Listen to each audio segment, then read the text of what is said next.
Good morning and welcome to your Financial Empower Hour. This is Jason Cryderman with Great Lakes Investment Advisors. Happy Sunday to all my viewers. Happy Sunday to all my listeners. And happy Sunday to you, Mr. Tony Shore. Oh, one of the yeah. best co-host on the radio coming to us live from over in Minneapolis, Minnesota, Tony Shore.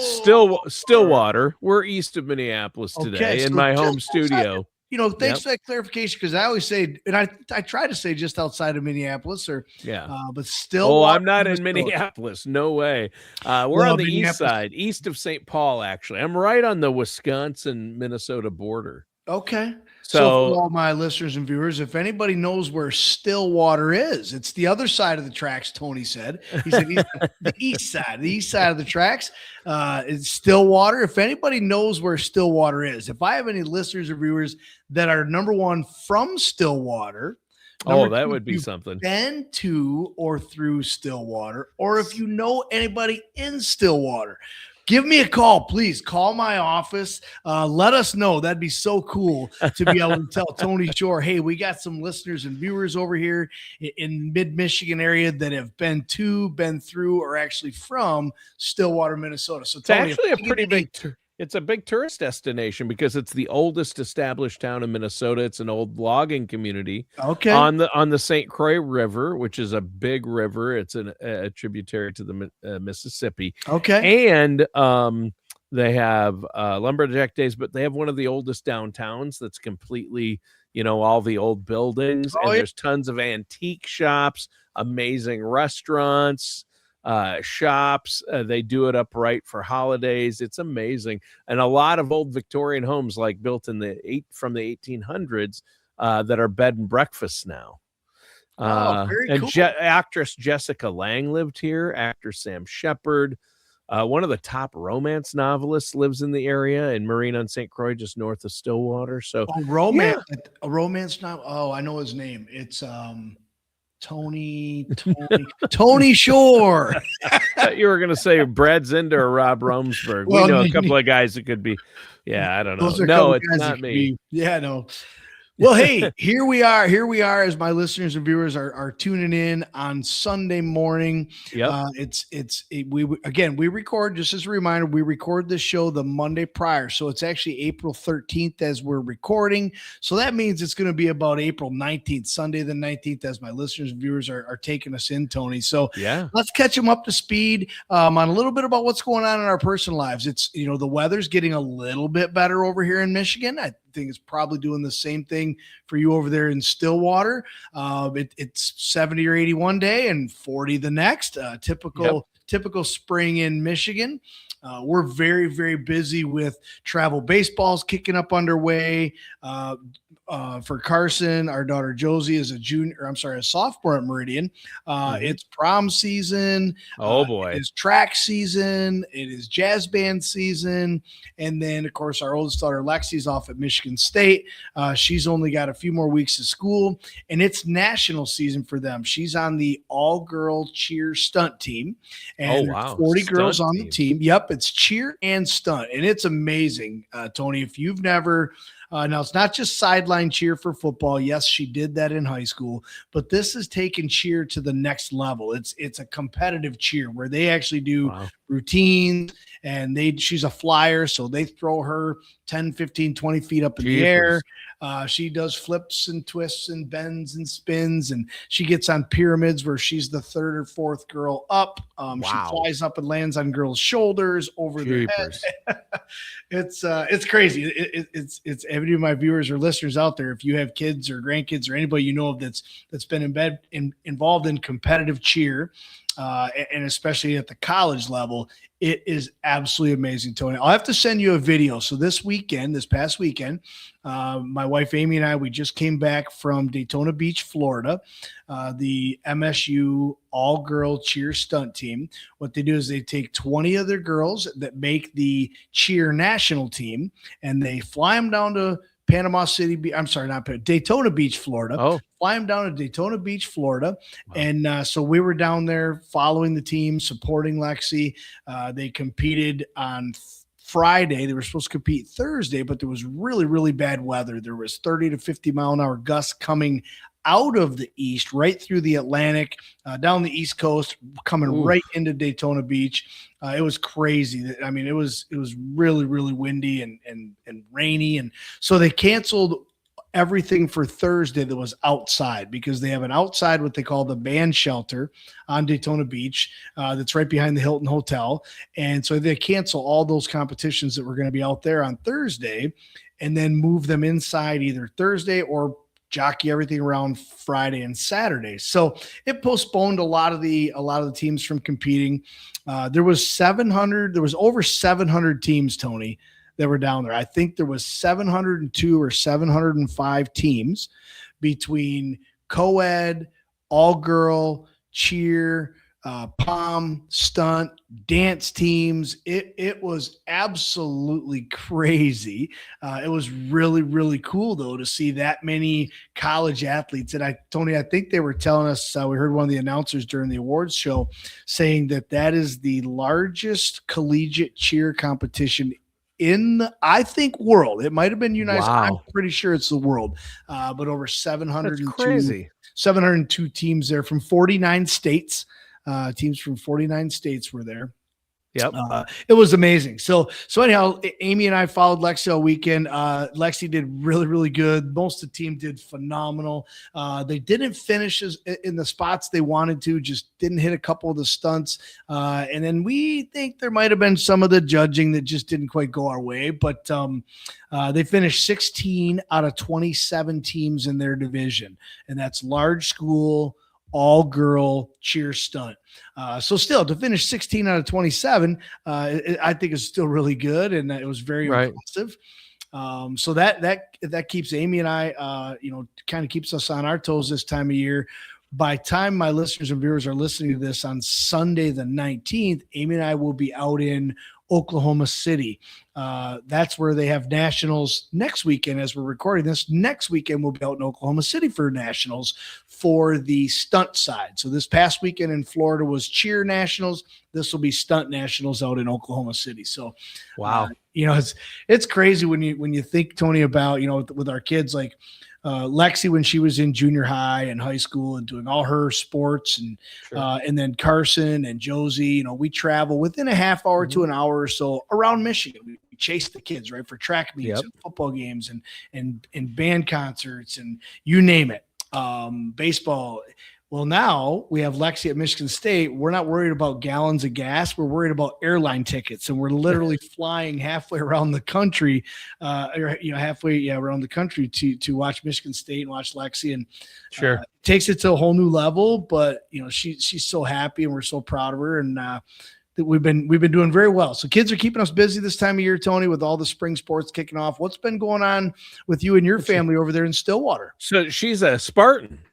Michigan State Spartans, go green, go white. That's the team. That's the team I root for. Not Michigan for me. It's Michigan we appreciate State for me personally. And you're probably going to cause a fight now between my listeners and the office here, because it's a Michigan State. Obviously, it's a big rivalry. I know. One of my best friends who lives here now in Stillwater is from there, went to Michigan State, is a huge Michigan State fan. So I've kind of always watched games with him and rooted along for him. And that's the only reason.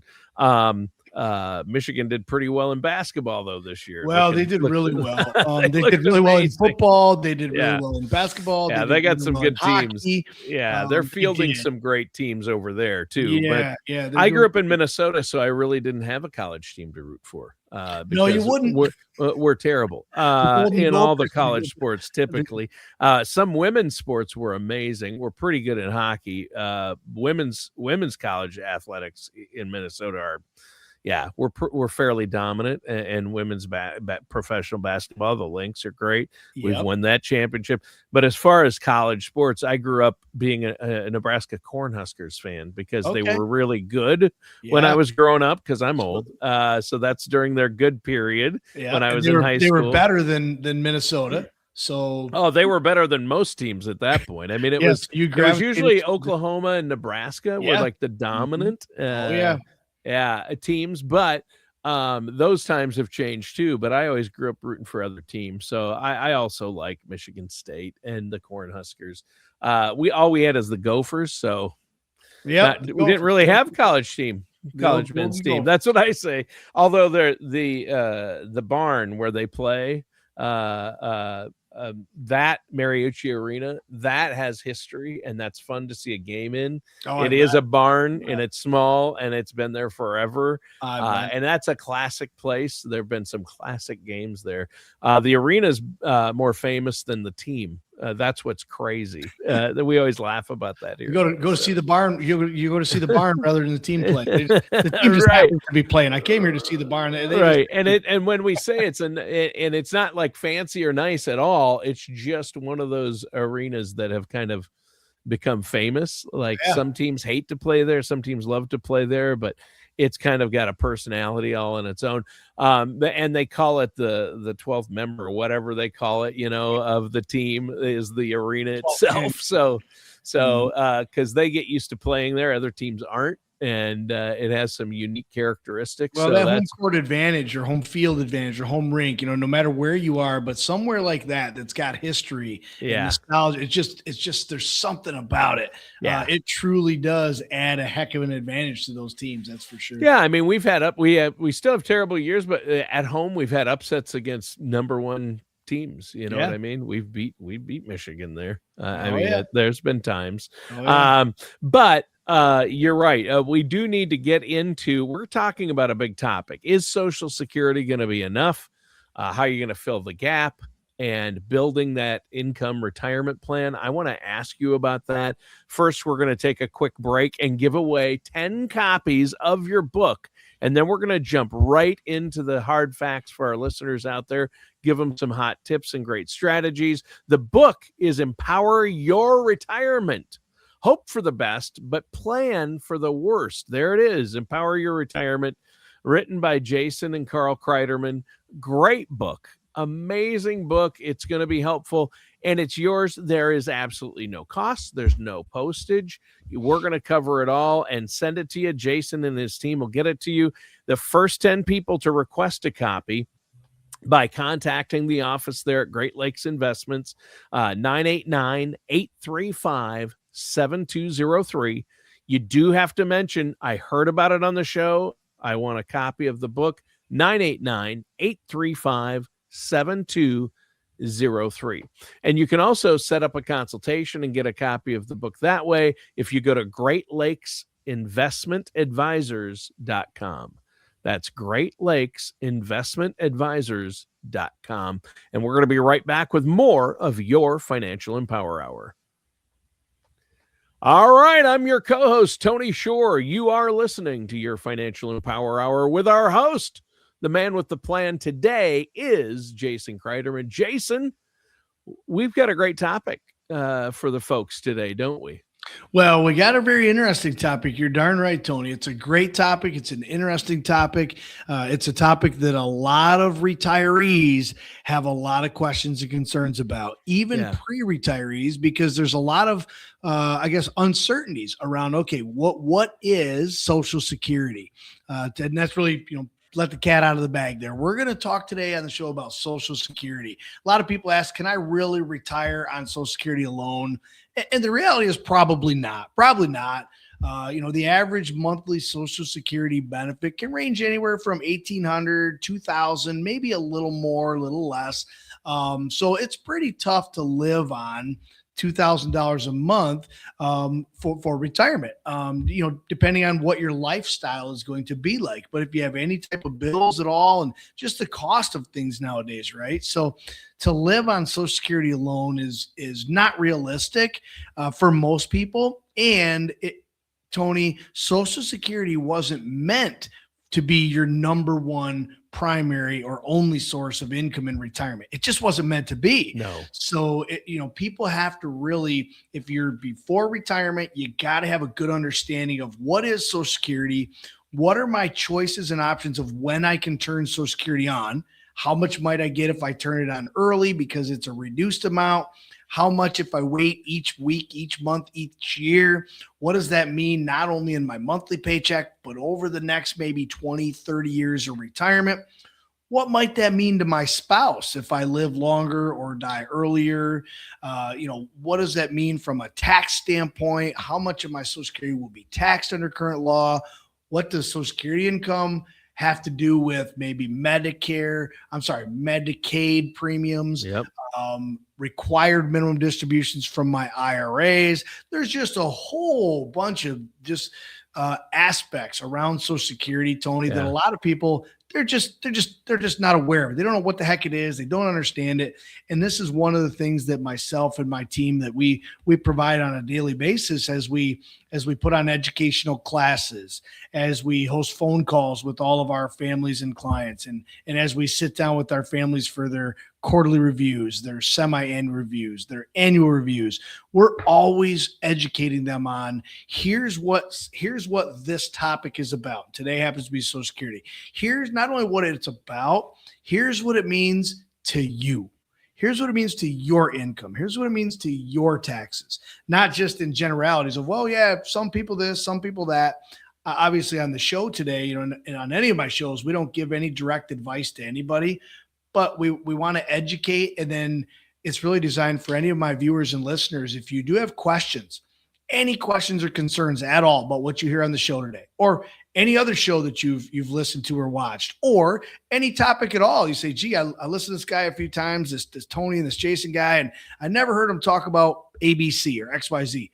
Call the office. Let us know. We'd be happy to have a one-on-one with you to answer your questions, or Tony and I would be happy to do a show on topics that people want to hear about. Yeah. So if you have questions, if you have concerns, if there's things you want Tony and I to talk about, by all means, call the office here. Let us know. We'd be happy to do a show for you. But let's spin back to Social Security, Tony. Yeah. So, I mean, people can't rely on Social Security alone, really. no, right? and Social Security was never meant to be the only source of retirement income. Right. It was meant to be a supplement, okay, to supplement other sources of income. One of the very common other sources, was pension. And there's a lot of my listeners out there. Maybe today you're very lucky and very fortunate to still have a pension, but there's a heck of a lot of my viewers and listeners out there, Tony, as you know, they're not lucky enough to have a pension anymore at all from their employer. Right. And so the burden of supporting your retirement lifestyle and supplying your retirement income falls primarily about 66 to 80%, or up to 85% maybe, falls on the shoulders of each individual from your own portfolio, from your own investments. Because again, Social Security is about, on average, about an $1,800, $2,000 range of retirement income. It's meant to be a supplement.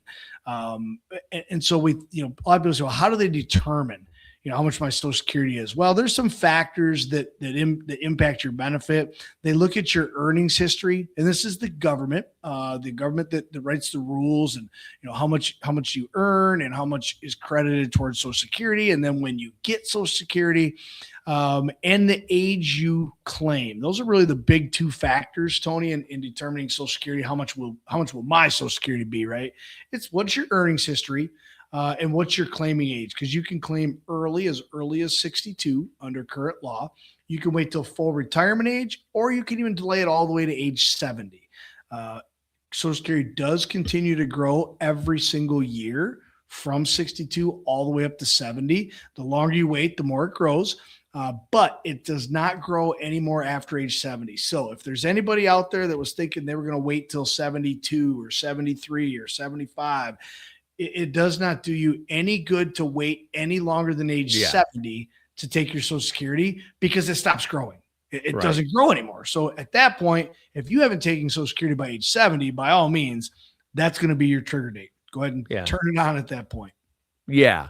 And a lot of people think, well, I'm going to get the most money if I file the minute I'm eligible, which is 62, but then you take a greatly reduced amount, right? It's up to 30% less than if you wait till your full retirement age, or let it even roll up after that. And for most people, the full retirement age is what now? It's going to So be for 60. most people, it's going to be 66, 66 and a half, 67, right in that range. We like to say, depending on your age, probably between 65 and 68. That for most people, that's that full retirement age. Sure. But you made an important point there. And I get into a lot of discussions with families, and we pull out the calculator and we do a lot of mathematical equations, and math doesn't lie. But there's also a lot of other factors like the reality of life, personal decisions, health concerns or situations, longevity in family, other income. There's all kinds of things that come into play. Spousal benefits, right? Spousal benefits, you're absolutely right. Benefits. It's not just about you. When you file for Social Security, can actually affect your spouse. Absolutely. It most likely will affect your spouse, if not now, when you pass, if you pass away before them. Definitely things to take into consideration. And again, why I really think you need to work with when you make these decisions. When do I take Social Security? What choices or options do I have? Because there's literally hundreds of strategies and combinations of strategies that between a married couple of when and how they take their Social Security benefit. Work with a trusted fiduciary advisor, work with an income specialist like myself or another member of my team, that we do this stuff every single day. We've been doing I've been doing this for over 24 years now. This isn't my first Social Security illustration that I've run for people. If you call my office and request that, work with somebody that's what they do. And most people that retire, Tony, whether you're 3 to 5 years before retirement or 3 to 5 years into retirement, most of those investors aren't working with someone who specializes in retirement income planning, because they've either had a 401k, they've been a do-it-themselfer, or they have an advisor they've been working with for years. That person's probably a really, really good growth or accumulation specialist advisor. When we start talking about preservation and income and those types of things, that's a totally different objective, totally different set of rules. Generally, there's different management philosophies, different tools, and a lot of times even a different advisor to make sure you're maximizing that opportunity for what's in your best interest to have the most successful retirement you possibly can. Yeah. And that's what we all want, right? I mean, that's what it's all about. And we're going to take another break here. And people might be wondering, okay, how can I maximize my Social Security? How do I know what time is right for me? It's not what my neighbor did or my buddy at work did. That's right. Or a family member. You have your own personal situation. Everybody's filing time might be different. And don't just do something because somebody said, oh, this is what you have to do. Talk to a professional and get the report run. You're offering a Social Security maximization report at no cost. All they have to do is set up a no charge, no obligation consultation with you and the team there at Great Lakes Investment Advisors. And you can have that report run and get a plan in place to fill the gap. And we're going to talk a little bit more about that gap after this break. But to set up that appointment that you're offering at no charge to our listeners and viewers today, all they have to do is pick up the phone and give Jason and his team a call. Great. The number is 989-835-7203. That's 989-835-7203. Or go to GreatLakesInvestmentAdvisors.com and they can schedule a meeting right from the website and get on the calendar there. And again, it's a consultation. There's no charge. If you have money saved for retirement, a 401k, an IRA, pick up a phone, make sure you're doing the right thing with that money. Give Jason and his team a call. They'll help you put together an overall plan, and they'll help you maximize that Social Security, especially for those listening or viewing that have not yet filed, because it's important to get that right. And Jason and his team doesn't make anything off helping you with Social Security. That's not, there's no cost involved with that. That's just to help you get started. You got to figure out that piece first, right, Jason? Yeah, I mean, it's a big deal, right? So depending on where you are in retirement or in your lifestyle, there's a lot of choices and options you have. And you're right, Tony. We do the Social Security maximization report as an added value, as an added benefit to educate people about what your choices and options are for Social Security and help you be better empowered to make the right decision, what's best for you and your family. We don't charge for that report. We kind of do it as in maybe building some trust, building an opportunity maybe to help you throughout some other aspect of your financial life, but there is no charge. There is no obligation. Be happy, more than happy to run that report for anybody who chooses to call in after the show. Yeah, there you go. I mean, that's awesome. Again, that number 989-835-7203. You're listening to your Financial Empower Hour with our host, Jason Cryderman. I'm Tony, your co-host. But Jason, the man with the plan, let's talk about how people, you alluded to it earlier, but there's the income gap problem. Let's talk about this.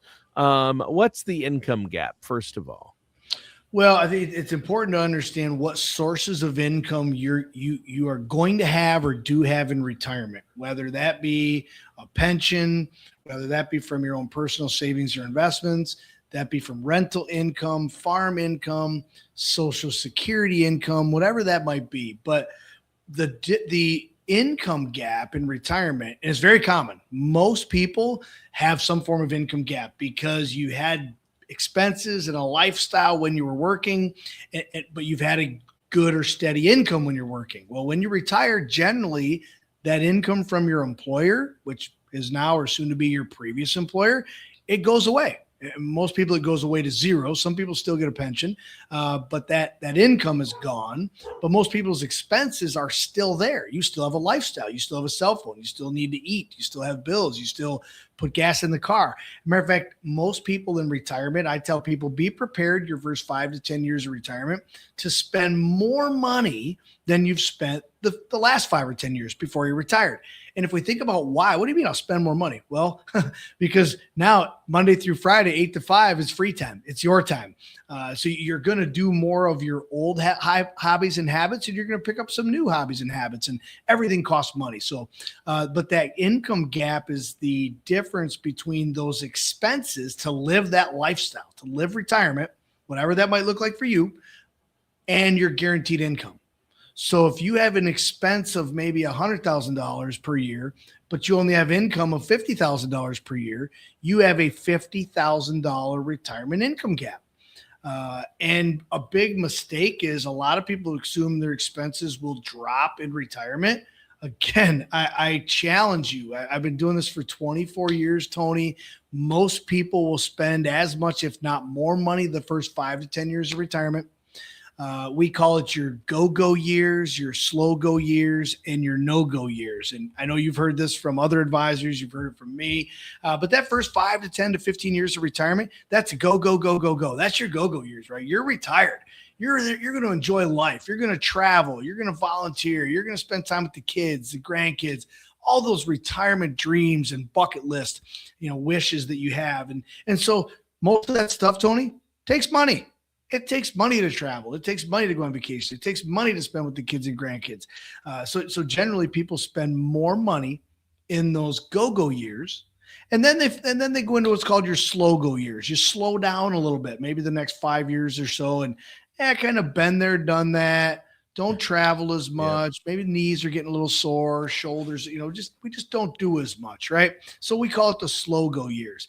Mm-hmm. And then, Tony, there does come a point in most people's lives in retirement where they really want to shut it down, kick back, and no go. Like they don't want to go anywhere but the bathroom or church. And so you got your go-go, your slow go, and your no-go years, but be prepared to spend money in retirement, especially your first 5 to 10 to 15 years. Good Lord willing, with your health, that's when you want to do that. The other reality checks you want to be aware of, Tony, are healthcare.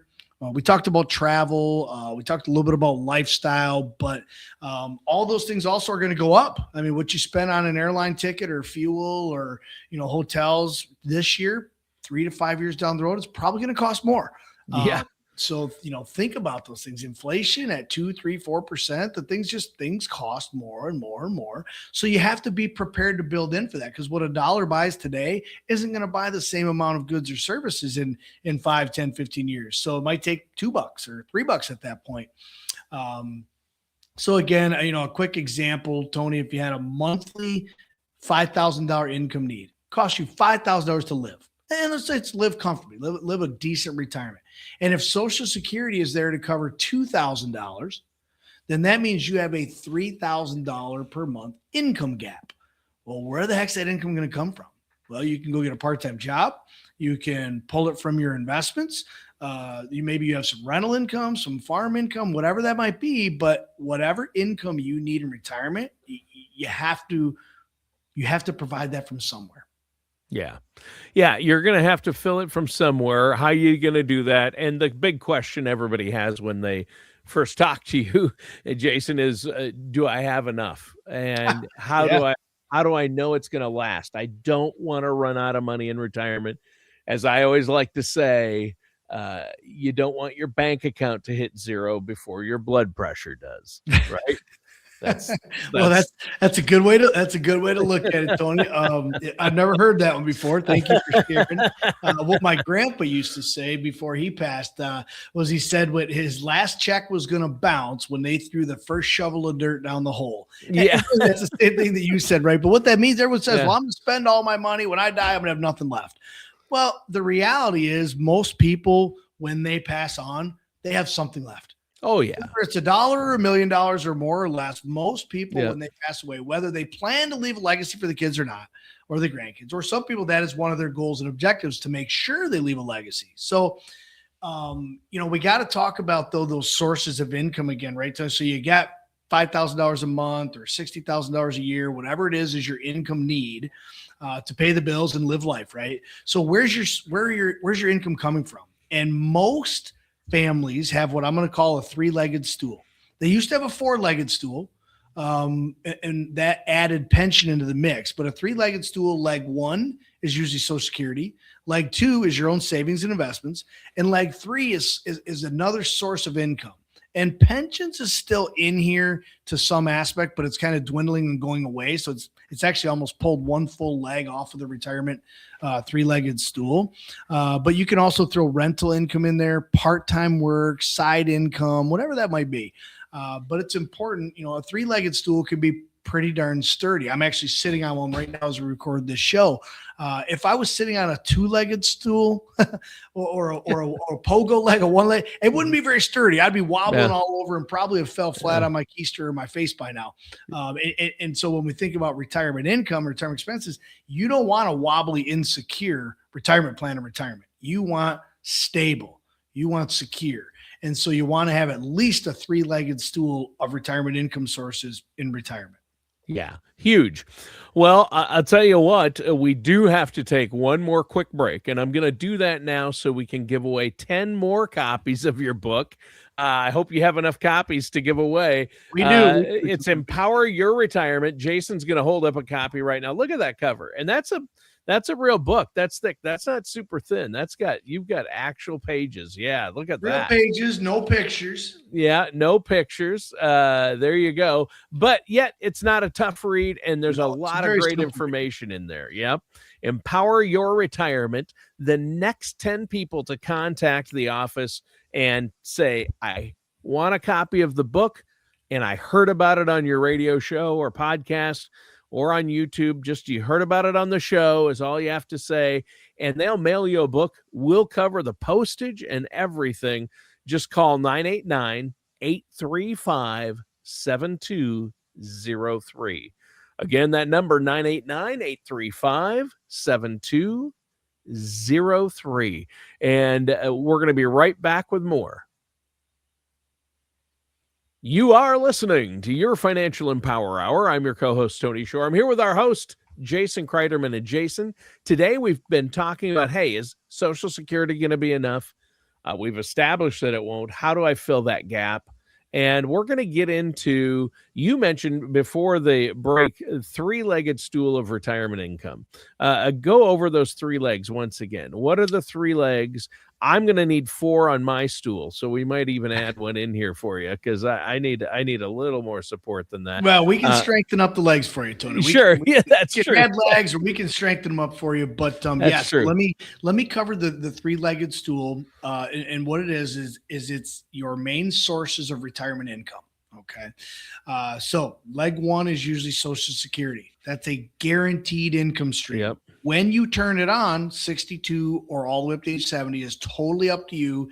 It should be a decision made because it's in your best interest, not because somebody had told you that's what they did. Leg number 2 falls 100% on your responsibility. That's your savings and investments. That's the 401ks, the IRAs, the Roths, the brokerage accounts. When you go ahead and take monthly or quarterly systematic withdrawals from those accounts to support your lifestyle. Leg number 3 is additional sources of income. If you're fortunate enough to have a pension, that's where that leg's going to come in. That's great. Most people don't have pensions anymore, or they're going away very quickly. But you might have some rental income, whether that be from real estate or farm rental or some other side business or part-time work. But it's important that we talk about the diversification of these income streams, because you don't want to have to rely on just one source or just even two sources. Because think about that, a one-legged stool, a pogo stool, or a two-legged stool. Boy, those legs better be really, really, really, really big to hold you up. Most stools, to be stable and solid, to sit on and have a good foundation, you're going to need at least 3 legs, if not 4. So diversify those income streams. And when we talk about what are you going to do, where's this income come from, and my savings and my investments, these other sources. Well, one of the things that we've specialized in, Tony, for 24 years is building retirement income plans.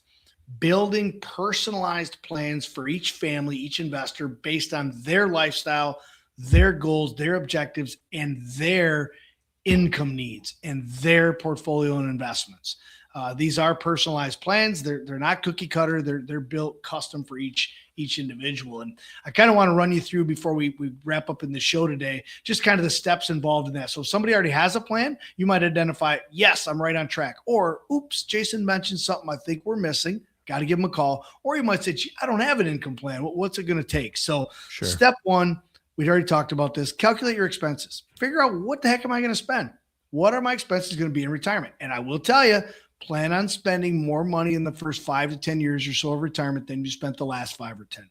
Number 2, estimate your guaranteed income sources. Okay, if I know what I'm going to spend with step one. Step 2 is, where's the money going to come from? Pension, if you have it, Social Security, those are really your only outside sources of guaranteed income. Guaranteed, we call it mailbox money, guaranteed paychecks every month. Step 3 then is to identify the income gap. Okay, I have $5,000 a month income I need coming in, because that's my expenses, but I only have $2,000 a month coming in my pension. So I have a $3,000 income gap. Great. We've now identified what we need your personal savings and investments to do for you. We've now identified what you need to pull from this portfolio on a daily, weekly, monthly, quarterly, annual basis to live a comfortable retirement. That's the number we're going to use to create a withdrawal strategy, whether it's the 2%, the 4%, the 6%. And 4% rule is a good guideline.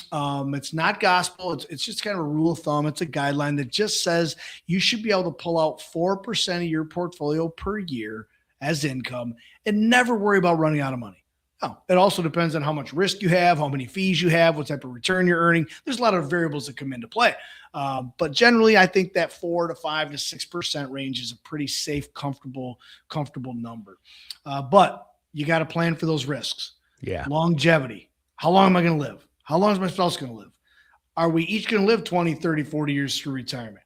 That longevity is a big deal. It's a big one. It's a big one. You don't want to outlive your money. You don't want to wake up someday with more heartbeat and no money to spend it on, right? So, no. More heartbeat, no money. That's not a good situation. Yeah. So inflation, prepare for inflation. The tagline of my book, Tony, is plan for the best, prepare for the worst. Well, we got a plan that I'm going to live an awesome retirement. I'm going to have enough income. I'm going to stay healthy. I'm not going to lose all of my money to stock market. I'm going to pay low, all these beautiful, wonderful things. But the tagline says, plan for the best, prepare for the worst. Be prepared that if my health does go south, what might that cost? If the stock market goes down, how much might I lose? If inflation goes up, what's that going to do to the buying power, the cost of everything, right? So you got to be prepared for those things, the plan for those risks, right? Longevity, inflation, and market volatility. Those are really the biggest 3 risks we see in retirement. The optimal strategies, I want to share this before we wrap up here. The optimal strategies, I want to share this with my listeners and viewers because I think it's a real big deal. Here's some strategies and techniques I want to share with you. Look into potential annuities with guaranteed income streams. Now, there are some annuities out there that are guaranteed. There's some that are not guaranteed. There are some that have no fees. There's some that have high fees. There are some that, are good or bad. And so, quick disclosure, by the way, annuities, they're good and bad, or good or bad, and they're backed by the claims paying ability of the insurance company. So make sure it's a high-rated insurance company. Make sure they're stable. Do your due diligence. Do your research. Make sure you're using the right annuity for the right objective. Right? If you want guaranteed income, it's pretty hard to use a non-guaranteed annuity. If you want really good stock market growth, you want a variable annuity. You don't want to use a MIGA annuity, which isn't going to get you stock market like growth. So make sure you're using the right tool, the right vehicle. There's goods and bads out there, just like everything else in this world. But a very good potential income source, like mailbox money, where the first Tuesday of every month, Tony, that paycheck is in that mailbox, just like it was when you were working. Nice. A very good tool to use for that is an annuity. It's an annuity with a guaranteed lifetime benefit. It's called a personal pension. Where you could go every single month, once a month, twice a month. You don't miss that paycheck every Tuesday, every other Tuesday. It's in the mailbox. Talk about a comfortable retirement when yes, I'm retired now. I don't have income coming in from my employer, but I've set a portion of my portfolio up into my own personal paycheck, my own personal income. And the annuity is the only vehicle, Tony, that can guarantee income for the rest of you and or your spouse's life. The only vehicle. You can't do that in a CD, a savings, a checking, a money market, a CD, a stock, an ETF. There's no other vehicle out there that you can invest in that'll guarantee you and your spouse a paycheck for the rest of your lives. So I do think that's worth considering for those people that are concerned or interested in filling that gap, making sure you get guaranteed lifetime income. There's a bucket strategy, obviously, we look at for whether you use an annuity or not, and that's short-term income, medium-term income, long-term income. Shorter term is less risk, more liquidity. Longer term, maybe less liquidity, more risk, more growth opportunity for the long-term money. So a lot of different strategies and techniques, Tony, that you want to talk about putting into play. But again, it really comes back to you need a plan. You need to figure out what are my expenses going to be?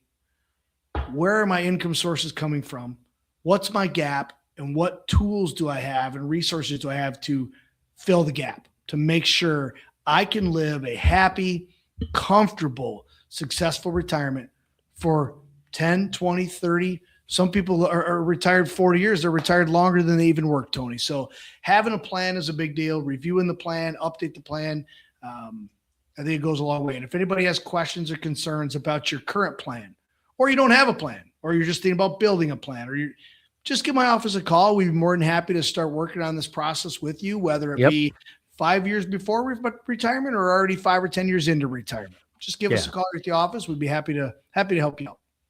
All right. Well, I'll tell you what, great show today, Jason, and listeners, give Jason and his team a call, 989-835-7203. Set up that no charge, no obligation consultation to get your plan in place.